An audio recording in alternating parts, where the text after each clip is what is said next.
5 மாநில சட்டமன்ற தேர்தல் கட்சிகளின் வியூகம் என்ன? தமிழ்நாடு, கேரளம், மேற்கு வங்கம், புதுச்சேரி, அசாம் சட்டப்பேரவைக்கான தேர்தல் தேதி அறிவிக்கப்பட்டிருக்கக்கூடிய நிலையில இந்த மாநிலத்தில் இருக்கிற அரசியல் கட்சிகள் தேர்தல் பணிகளை தீவிரப்படுத்தியிருக்காங்க.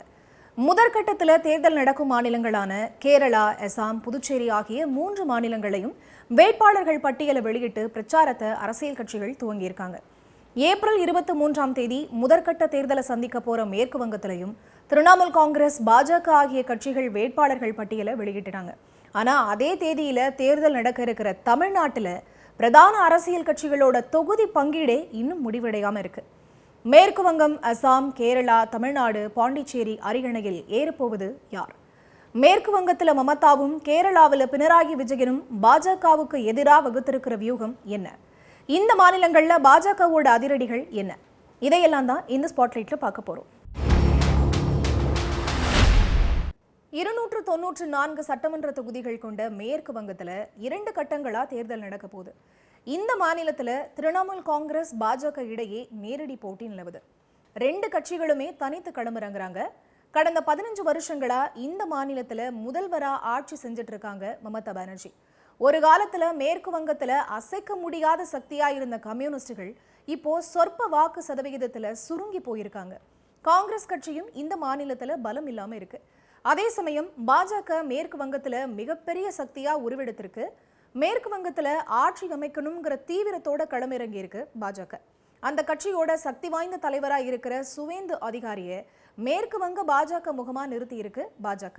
இப்போ அவர் தான் எதிர்கட்சி தலைவராகவும் இருக்காரு. இவர் 2020 வரைக்கும் மமதா பானர்ஜியோட திரிணாமுல் காங்கிரஸ்ல தான் இருந்தவர். பிறகு பாஜகவுக்கு போன சுவேந்து அதிகாரி மமதா பானர்ஜிக்கு அரசியல்ல சவாலா இருந்துட்டு வராரு. இந்த முறை பவானிபூர் தொகுதியில மமதா பானர்ஜியும் சுவேந்து அதிகாரியும் நேரடியா மோதுறாங்க. அதனால இந்த தொகுதி இந்திய அளவுல கவனம் பெற்றிருக்கு.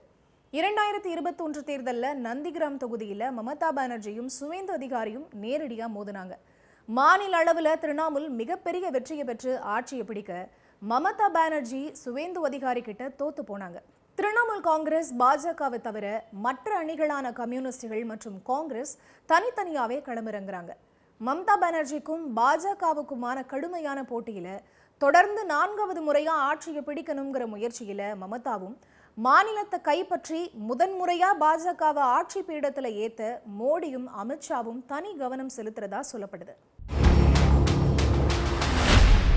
வடகிழக்கு மாநிலமான அசாம்ல பாஜக, காங்கிரஸ் கட்சி இடையே நேரடி போட்டி நிலவுது. இப்போ அந்த மாநிலத்துல பாஜகவை சேர்ந்த ஹிமந்த பிஸ்வ சர்மா முதல்வரா இருக்காரு. தீவிர இந்துத்துவ கொள்கைகளை முன்னிறுத்தி பாஜக தேர்தலை சந்திக்குது. 126 தொகுதிகளை கொண்ட அசாம்ல இந்த முறையும் ஆட்சியை தக்க வைக்கிற முயற்சியில பாஜக இருக்கு. பாஜகவோட சீரான வாக்கு வங்கி உயர்வு, போடாலாந்துல செல்வாக்கான கட்சிகளோட கூட்டணி அமைச்சதுன்னு பாஜக வெற்றியை நோக்கி முன்னேற, காங்கிரஸோ தான் முன்னிறுத்துற கௌரவ் கோகேயோட செல்வாக்கு, காங்கிரஸோட சுமார் 30% வாக்கு வங்கி, 34% வாக்குகளை வச்சிருக்கிற முஸ்லிம்களோட ஆதரவுன்னு தேர்தலை பலம் காட்ட தயாராகிட்டு இருக்கு. கேரளாவை பொறுத்த வரைக்கும் மும்முனை போட்டி நிலவுது. ஆளும் மார்க்சிஸ்ட் கம்யூனிஸ்ட் கட்சி தலைமையிலான இடது ஜனநாயக முன்னணி, காங்கிரஸ் தலைமையிலான ஐக்கிய ஜனநாயக முன்னணி, பாஜக தலைமையிலான தேசிய ஜனநாயக கூட்டணின்னு 3 அணிகள் மோதுது. இதுல இடது ஜனநாயக முன்னணிக்கும் காங்கிரஸ் தலைமையிலான ஐக்கிய ஜனநாயக முன்னணிக்கும் தான் பிரதான போட்டியா இருக்கு. தொடர்ந்து 3வது முறையா ஆட்சியை பிடிக்கணுங்கிற எண்ணத்துல வியூகங்களை வகுத்து தேர்தலை சந்திக்குது மார்க்சிஸ்ட் கம்யூனிஸ்ட் கட்சி. கடந்த 10 ஆண்டு கால கம்யூனிஸ்ட் கட்சியோட ஆட்சிக்கான எதிர்ப்பலை சாதகமா இருக்கும்னு காங்கிரஸ் நம்புது. அடுத்த ஆட்சி காங்கிரஸ் ஆட்சி தானே அந்த கட்சியில இருக்கக்கூடிய மூத்த தலைவர்களை நம்புறதால இப்போ அங்க எம்பியா இருக்கிற சிலரே சட்டமன்ற தேர்தலில் போட்டியிட விருப்பம் தெரிவிச்சிருக்காங்க. பாஜகவை பொறுத்த வரைக்கும் கேரளாவில் வளர்ந்து வர கட்சியா இருக்குது. ஆட்சி அமைக்கணுங்கிற எண்ணம் இல்லைனாலும் கௌரவமான தொகுதிகளில் வெற்றி பெற்று சட்டமன்றத்துக்குள்ள பலத்தை காட்ட களத்துல போராடிக்கிட்டு இருக்கு. சின்ன மாநிலமான புதுச்சேரியில இந்த தேர்தலுக்கு எல்லா கூட்டணியிலையும் பெரிய பூகம்பமே கிளம்பி இருக்கு. புதுச்சேரிக்கு மாநில அந்தஸ்து வாங்கிறது தான் கட்சியோட பிரதான கொள்கைன்னு என்ஆர் காங்கிரஸ் கட்சியை ஆரம்பிச்ச ரங்கசாமி, மத்தியிலையும் மாநிலத்திலையும் இணக்கமான சூழல் ஏற்படணும்னு தான் பாஜகவோட கூட்டணி அமைச்சாரு. ஆட்சிக்கும் வந்தாரு.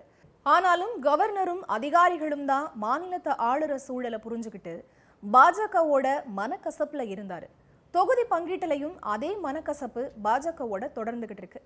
இன்னொரு பக்கம் திமுக காங்கிரஸ் கூட்டணியில இருக்க இங்கும் தொகுதி பங்கீட்டிலையும் யாரு கூட்டணிக்கு தலைமைங்கிறதுலையும் பிரச்சனை ஏற்பட்டுச்சு. தொகுதி பங்கீடு முடியாத நிலையிலேயே திமுக புதுச்சேரியில வேட்புமனுவை தாக்கல் செஞ்சு அதிர்ச்சி கொடுத்திருக்கு. தொகுதி பங்கீடு ஏற்பட்ட உடனேயே கூட்டணி கட்சிகளுக்கான தொகுதிகளில் மனுக்களை வாபஸ் வாங்க முடிவு செய்யப்பட்டிருக்கு. தமிழ்நாட்டை பொறுத்த வரைக்கும் 4 முனை போட்டி நிலவுனாலும் பிரதான போட்டி திமுகவுக்கும் அதிமுகவுக்கும் இடையில தாங்கிறது தான் கள யதார்த்தமா இருக்கு. காரணம், அரசியலுக்கு புதுவரவான விஜய் இதுவரைக்கும் தன்னோட வாக்கு சதவீதத்தை நிரூபிக்கல. வரப்போற 5 மாநில தேர்தல்கள்ல தான் ஒட்டுமொத்த இந்தியாவோட எதிர்பார்ப்பா இப்ப இருக்கு.